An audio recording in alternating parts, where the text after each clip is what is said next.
तम बच्चों, मैंने अभी तक आपको कबीरदास जी की 6 साखियों का अर्थ समझाया था।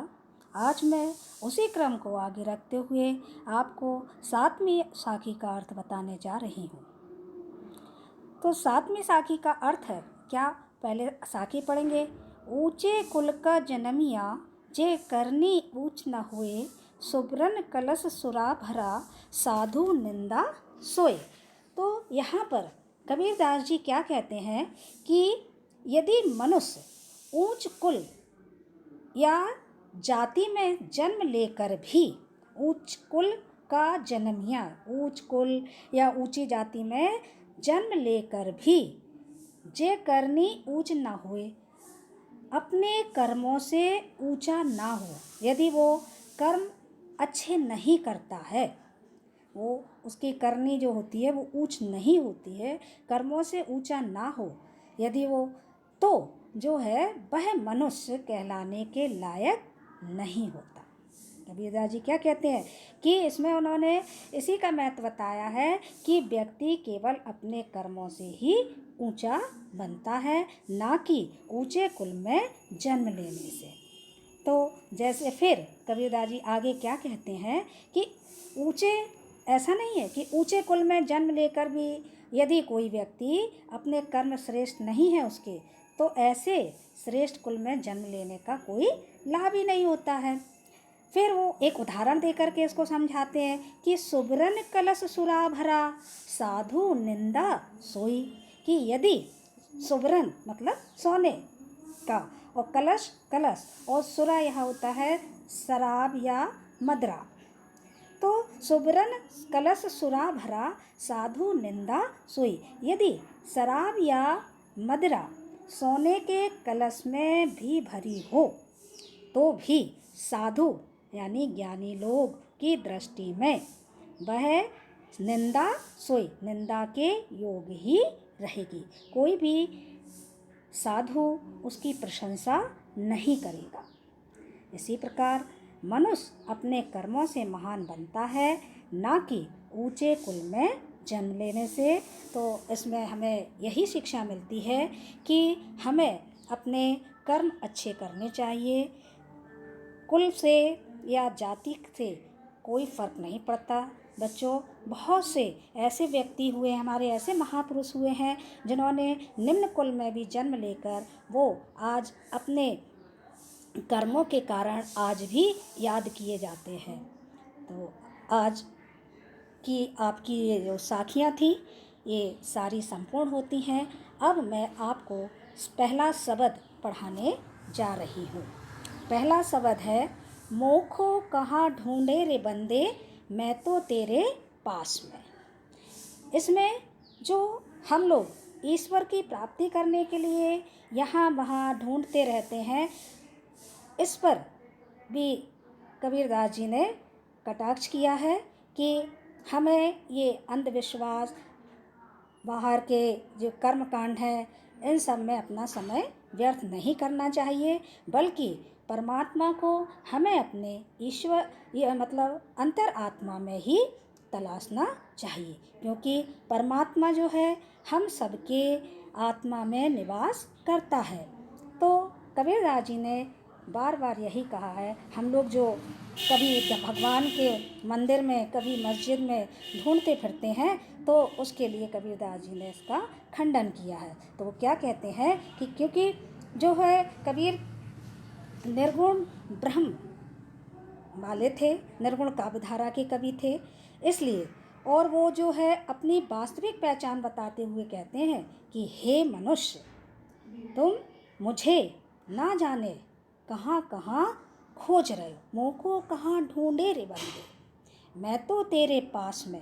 तुम मुझे जाने कहाँ कहाँ ढूंढते फिरते हो, जबकि मैं तो तुम्हारे ही पास में रहता हूँ, मैं तो तुम्हारी ही अंतरात्मा में बसता हूँ। फिर वो क्या कहते हैं, ना मैं देवल, ना मैं देवल, ना मैं मस्जिद, ना काबे कैलाश में।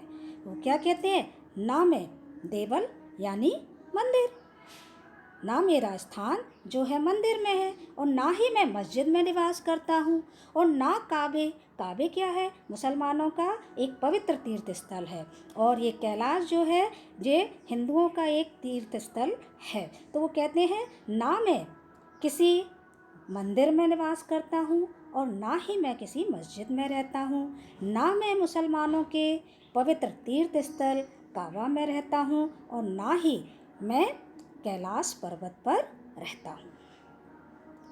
मैं तो इन सभी स्थलों से दूर ही हूँ। इन स्थानों पर मेरा निवास है ही नहीं, मैं रहता ही नहीं हूँ। फिर आगे वो क्या कहते हैं कि ना तो कौने क्रिया कर्म में, नहीं योग वैराग में।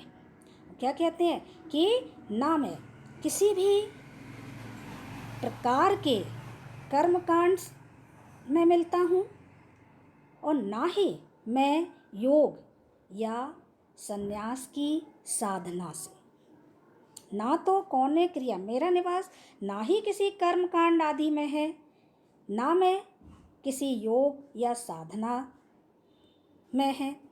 फिर वो क्या कहते हैं, मेरी प्राप्ति। क्या कहते हैं वो कि मेरी प्राप्ति तो ये बाह्य जो आडंबर हैं इनसे तो संभव ही नहीं है कि मेरी प्राप्ति हो जाए। वो फिर क्या कहते हैं, मैं तो भगवान खुद कहते हैं मैं तो जो हूँ उसी को खोजी होए तो तुरते मिलिए।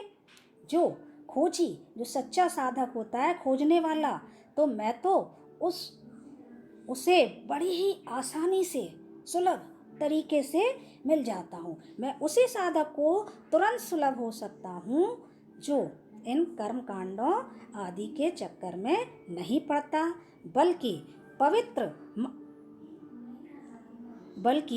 पवित्र मन से जो है हमारा ध्यान करता है, या मेरे प्रति पूरा समर्पित हो जाता है, अपना सर्वस्व न्यौछावर करता है।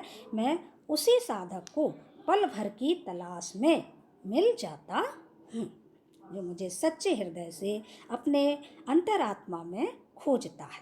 फिर आगे क्या कहते हैं कि कहे कबीर सुनो भई साधु। कहे कबीर सुनो भई साधो, सब श्वासों की श्वास में। यहाँ पर कबीरदास जी कहते हैं कि हे साधुजन, उनको संबोधित करते हुए कहते हैं कि हे साधुजन सुनिए, ईश्वर जो भगवान है वो तो सर्वव्यापी है। वह तो जो है कहते हैं ना कि प्रत्येक व्यक्ति की श्वास के, जो हम श्वास लेते हैं उस रूप में हमारे अंदर ही निवास करता है, विद्वान है। वह हमारी जो है अंतर आत्मा में ही बसता है या रहता है। इसलिए यदि तुम जो हो ईश्वर को खोजना चाहते हो तो उसे अपने ही अंदर खोजो। ईश्वर को बाहर खोजना व्यर्थ है, क्योंकि हम जो सांसें लेते हैं वो सांस हमारी ईश्वर की इच्छा से ही चलती है, और उन सांसों को यदि हम लेते हैं और महसूस करें तो अंदर से इसका मनन करें, चिंतन करें, तो हमें स्वयं परमात्मा का साक्षात्कार या दर्शन होगा। तो बच्चों, आज की कक्षा में इतना ही। आगे मैं कल आपको फिर पढ़ाऊंगी। तब तक के लिए धन्यवाद।